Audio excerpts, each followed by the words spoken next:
You notice this is the putter, like I talked about. It's got the flatter edge, the wider edge, pretty much more surface area. It's rounder. And there's a lot of people will tell you a lot of different things on how to putt, how to hold the disc, how to stand. It all comes down to how you are comfortable with it. So I'll show you how I'm comfortable with it and show you a couple of different ways to do it. And then you gotta just experiment on your own. You know, you can change it as you go. If you start out one way, it can change to another.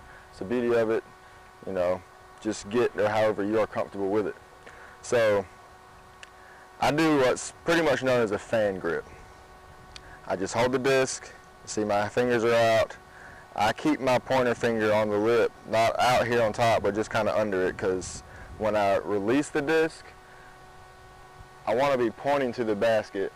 When I release, my pointer finger is going to be pointing to the basket. And again, that's something that you can work on yourself. As far as the stance is concerned, say this is the disc I threw and I'm putting from here. You have to be directly behind it in line with the basket. So if you take the basket and draw a line straight to the disc, coming straight to the middle, it has to be the middle of the disc. So you can't be standing over here, you can't be standing over here, you have to be right behind it.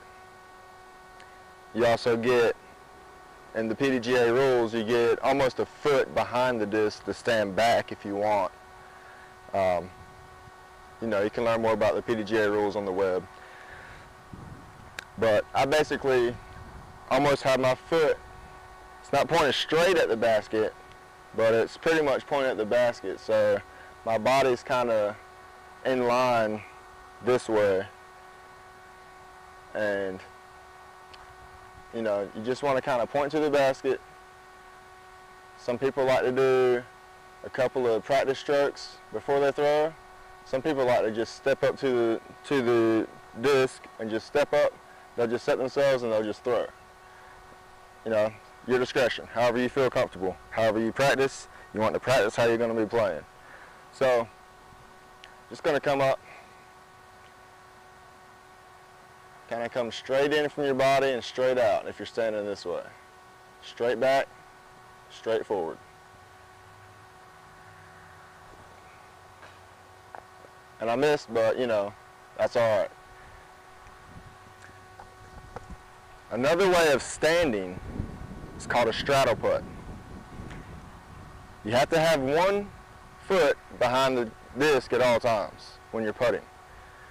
Straddle putt is basically what it sounds like. You're straddling. You're going to have both your feet beside each other, square to the basket, so your torso is just right to the basket. You're just flat on at it.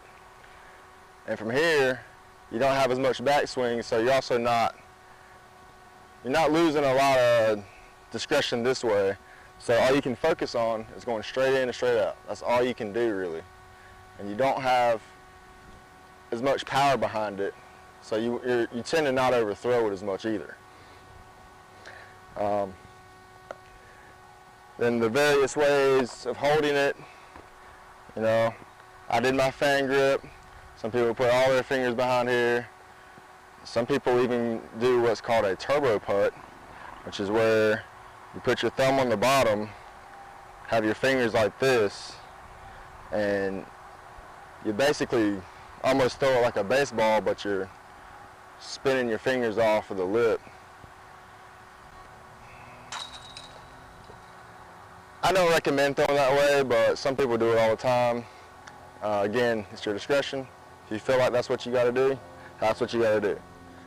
But just like most sports, people have their routines, they have their traditions, they have their superstitions. It's the same thing. A big time with putting.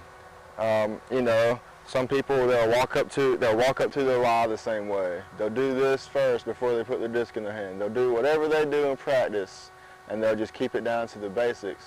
That way, they're doing the same thing, which gets their mind off of it, which just relies on their muscle memory, which is a big thing in disc golf. So when you're practicing, you don't have to do it as much. You do want to do it at first, but then, you know, and just put them in there.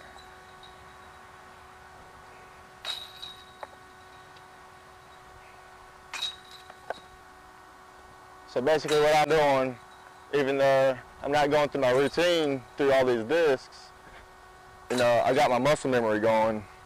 And when I first addressed my lie, I did what I normally do, you know, setting myself up, getting myself mentally prepared to do what I'm about to do. And another good thing, big thing with practicing putting is you want to have about 10 discs that are exactly the same. Same weight, same everything, so that you're comfortable with that one disc when you go out and putt.